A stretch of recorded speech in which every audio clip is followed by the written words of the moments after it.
Sempre é tempo de estudar a Palavra de Deus, porque é estudando a Palavra de Deus que a gente tem informações necessárias para a gente viver uma vida acertada, que agrada a Deus. É tempo sempre de estudar a Palavra de Deus, porque é através dela que a gente se fortalece, é desafiado a viver da maneira que a gente deve viver. Então, que você continue sempre interessado em estudá-la. Tá? Vamos orar? Senhor, obrigado por esse tempo, pedindo que o Senhor nos ensine mais uma vez, nos guie, nos conduza e nos ajuda a nos apropriar da Tua Palavra na nossa vida. Em nome de Jesus. Amém. Ok, gente, então nós começamos a estudar as cartas gerais. Né? Já estudamos Hebreus e hoje então vamos estudar Tiago, que tem como temática fé e obras. E aqui a expressão-chave desse livro seria fé ativa. Aqui tem uma parte daquele texto de Tiago que diz: tornai-vos, pois, praticantes da palavra. Tá? Então esse como um verso-chave nesse livro que reúne muito da temática dele, de fato.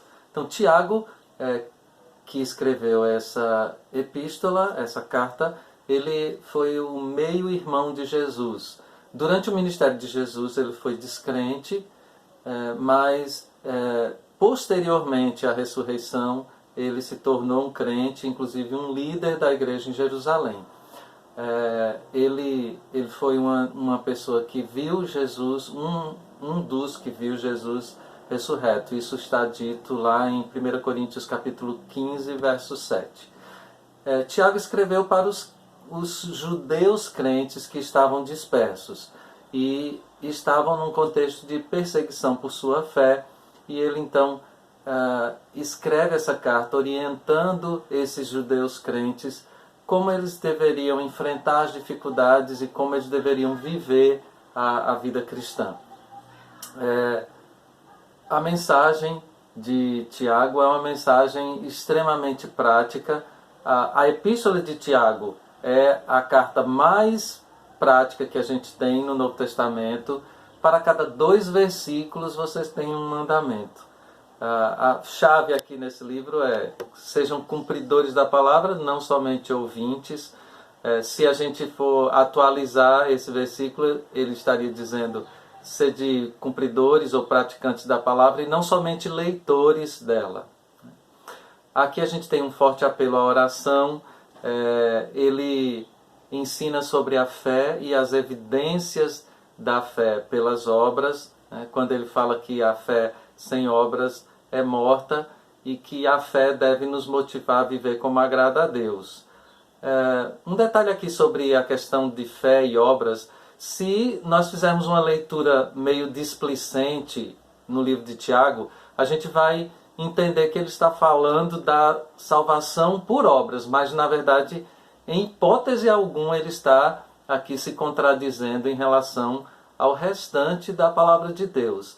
O que Tiago fala aqui, enfatiza, é que se você é crente, se você tem fé, uma fé salvadora em Cristo Jesus, então isso naturalmente vai se evidenciar através das obras que você pratica.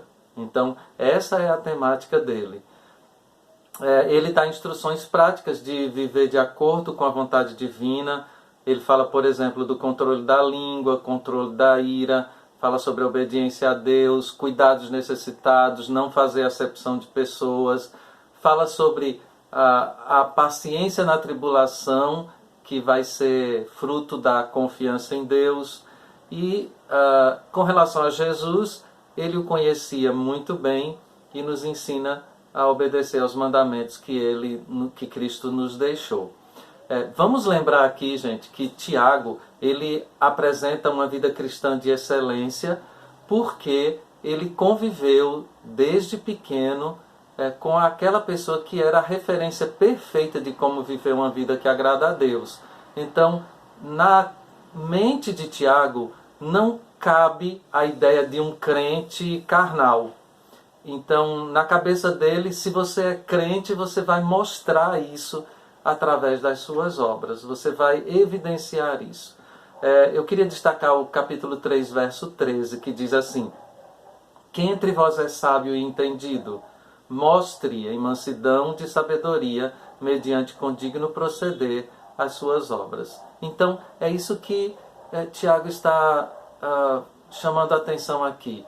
A temática geral dele é essa: você é crente? Então mostre. Então mostre com suas obras a fé que está dentro de você. Esse é o grande desafio para nós. E eu queria deixar como uma tarefa de casa que você destaque um mandamento de Tiago, para que nós sejamos desafiados por ele. Tá? Então sempre é tempo de estudar a palavra de Deus.